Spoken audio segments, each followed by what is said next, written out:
கடுமையான நெருக்கடிகளை கடந்து இந்த மகத்தான வெற்றியை பெற்றிருக்கிறது. இந்த அங்கீகாரத்தை வழங்கிய தமிழ்நாட்டு மக்களுக்கு, குறிப்பாக சிதம்பரம் நாடாளுமன்ற தொகுதி, விழுப்புரம் நாடாளுமன்ற தொகுதி வாக்காளர்களுக்கு எமது நெஞ்சார்ந்த நன்றியை உரித்தாக்குகிறோம். இந்த வெற்றி விடுதலை சிறுத்தைகள் கட்சிக்கு வாய்ப்பதற்கு உற்ற துணையாக இருந்த திராவிட முன்னேற்றக் கழகம் மற்றும் அதன் தலைமையிலான தோழமை கட்சிகளுக்கும் இந்நேரத்தில் எமது நெஞ்சார்ந்த நன்றியை உரித்தாக்குகிறோம். இந்த அங்கீகாரத்தை 1999ஆம் ஆண்டு மூப்பனார் தலைமையிலான கூட்டணியில் நாங்கள் களமிறங்கிய போது விடுதலை சிறுத்தைகளை ஆதரித்து வாக்களித்த வாக்காளர் பொதுமக்களுக்கு எதிரான வன்முறை கட்டவிழ்த்து விடப்பட்டது. அந்த வன்முறையில் பாதிக்கப்பட்ட அனைவருக்கும் காணிக்கையாக்குகிறோம்.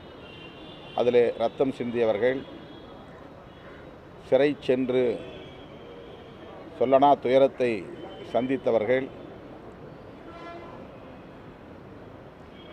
இன்னும் அந்த காயங்களால் ஏற்பட்ட வடுக்களை சுமந்து கொண்டிருப்பவர்கள் ஆகிய அனைவருக்கும் விடுதலை சிறுத்தைகளின் அங்கீகாரத்தை நன்றி பெருக்கோடு காணிக்கையாக்குகிறோம். 10 ஆண்டு காலம் தேர்தல் புறக்கணிப்பு அரசியலை செய்த இயக்கம் 25 ஆண்டு காலம் தேர்தல் நாடாளுமன்ற ஜனநாயக பாதையில் தேர்தல் களத்தில் பணியாற்றியிருக்கிறோம். ஒவ்வொரு தேர்தலின் போதும் எங்களுக்கு ஒரு அங்கீகாரம் தேவை, எங்களை ஆதரியுங்கள், வாக்களியுங்கள் என்று வெளிப்படையாகவே மக்களிடத்தில் கோரிக்கை வைத்தோம். 25 ஆண்டுகளுக்கு பிறகு எங்களை மக்கள் அனைவருக்குமான ஒரு பொது இயக்கம், பேர் இயக்கம், ஜனநாயக இயக்கம், சமத்துவத்திற்கான, சமூக நீதிக்கான ஒரு மக்கள் இயக்கம் என்பதை மனப்பூர்வமாக ஏற்று அங்கீகரித்திருக்கிறார்கள். இந்த அங்கீகாரத்தை எண்ணி பெருமைப்படுகிறோம், மகிழ்ச்சி அடைகிறோம்.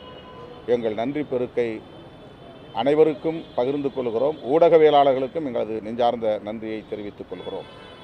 மாண்புமிகு முதல்வர் அவர்களை கட்சியின் சார்பிலே நேரில் சந்தித்து திராவிட முன்னேற்றக் கழகத்தின் ஒத்துழைப்புக்கு, ஆதரவுக்கு, வாழ்த்துக்களுக்கு எங்கள் நன்றியை பகிர்ந்து கொண்டோம். அத்துடன் ஈரோடு கிழக்கு சட்டமன்ற தொகுதியின் வெற்றிக்கு விடுதலை சிறுத்தைகள் உறுதியாக நின்று, உற்ற துணையாக நின்று பாராட்டுவோம் என்பதையும் மாண்புமிகு முதல்வர் அவர்களோடு பகிர்ந்து கொண்டோம். யுஜிசி வரையறுத்துள்ள புதிய விதிகள் மாநில உரிமைகளுக்கு எதிராக இருக்கிறது. மேலும் உயர் கல்வியில் முழுமையான அதிகாரத்தை அவர்கள் பகிர்ந்து கொள்வதன் மூலம் துணைவேந்தர்களை மட்டுமின்றி பேராசிரியர்கள் உள்ளிட்ட பல்வேறு பொறுப்புகளை நியமனம் செய்கிற முழுமையான அதிகாரத்தை ஒன்றிய அரசே எடுத்துக்கொள்வது என்கிற அந்த நிலைப்பாடுகள் மூலம் விளிம்புநிலை மக்களுக்கான அதிகாரத்தை பறித்து கொள்ளுகிற ஒரு நிலை இருக்கிறது. இது மிகவும் ஆபத்தானது.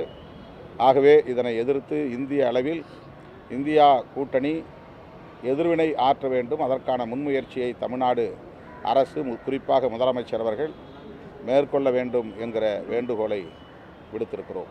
உடனுக்குடன் செய்திகளை தெரிந்து கொள்ள சன் நியூஸ் பெல் ஐகானை கிளிக் பண்ணுங்க.